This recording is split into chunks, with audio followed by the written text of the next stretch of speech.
Ms. Munoz here with a quick example from part two. And this is the beginning to balance equations. And so on this part, these are sort of like halfway balanced, and you are going to finish them. And so, like for the reactants, you see that you have two NAs and you have one Cl2. And you're going to add product formulas until you have the same number of Na atoms and Cl atoms. So you're going to do an inventory on your reactant side, and you have two Nas and you have two Cls.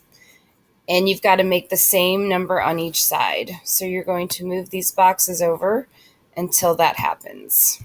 So, whoops. So you're going to click on a box, and you're going to move it over.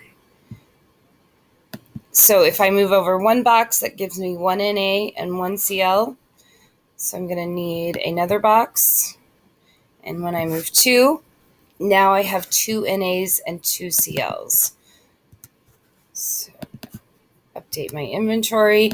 Once every element is identical on the reactant side and the product side, you are finished.